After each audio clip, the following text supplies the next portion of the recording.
Llevamos tiempo advirtiendo de una posible recesión y los peores temores se han cumplido. La crisis económica ya es una realidad. Según los expertos, se consolidará en el segundo semestre de este año y nos acompañará durante todo el 2023. ¿Qué países y sectores van a ser los más afectados? Se lo contamos en el siguiente vídeo.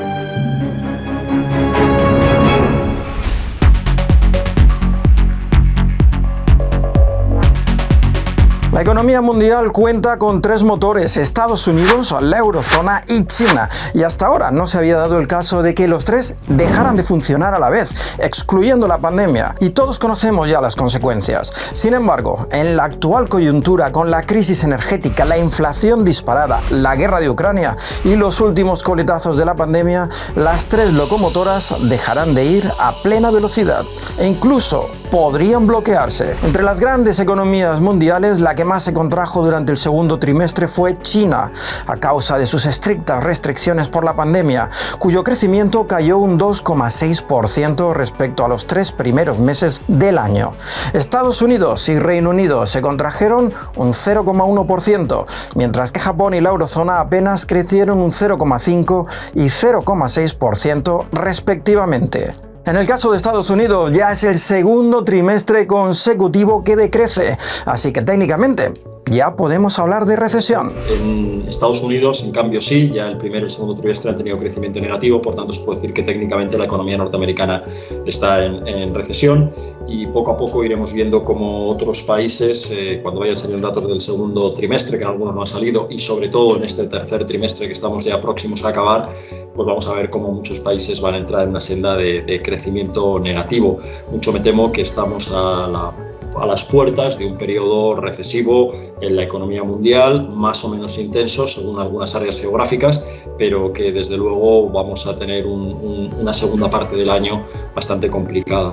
Así pues, desde que estallara la guerra en Ucrania, el FMI no ha parado de revisar a la baja sus previsiones y asegura que nos encaminamos a uno de los peores escenarios económicos de los últimos 50 años. Ya en el mes de julio, la entidad advertía que un corte total de la oferta del gas ruso a Europa y una caída adicional del 30% de las exportaciones de petróleo ruso provocarían que el crecimiento global se desacelerara al 2,6% en 2022 y al 2% en 2023, con una expansión prácticamente nula en Estados Unidos y en Europa. Para que nos hagamos una idea de la gravedad de este dato, el crecimiento global tan solo ha caído 5 veces por debajo del 2% desde 1970, y el tan temido escenario del corte gas ruso a Europa ya es una realidad.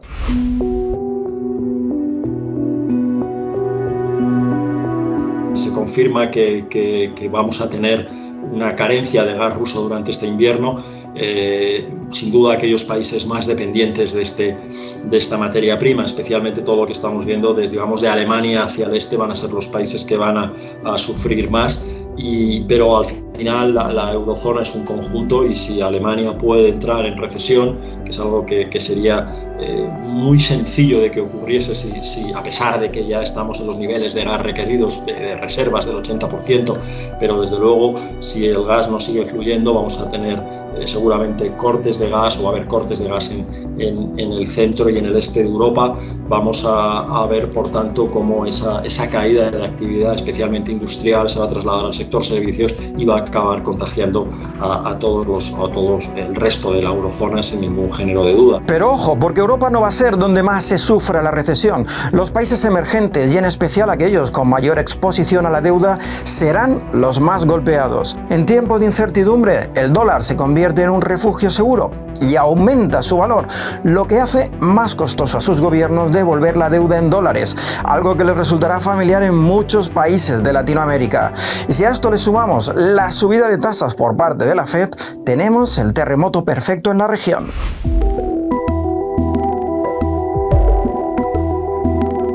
Las tasas de interés de la Fed, las cuales esto, digamos, inclusive puede ser un problema adicional, porque, bueno, parte del financiamiento que tiene la región, el financiamiento también para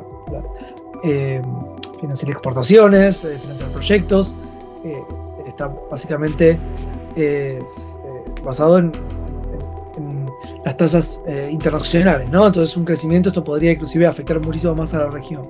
Y además generar un problema de deuda, cosa que, digamos, la Argentina ya lo tiene, Chile también está en una situación bastante complicada, pero que se puede multiplicar. Como fue, por ejemplo, en la década del 80. Y además de los problemas de deuda, una recesión en Europa y sobre todo en Estados Unidos afectará gravemente al comercio con Latinoamérica.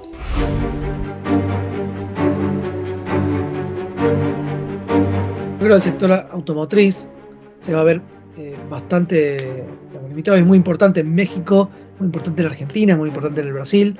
Son, digamos, el principal sector exportador en estos países. De sector industrial se va a ver afectado porque obviamente los precios de la gasolina están subiendo en todo el mundo. La crisis también afecta a grandes sectores de la población, y obviamente parte de los excedentes que, por ejemplo, la clase media que tienen los países suele ser cambiar el vehículo, ¿no?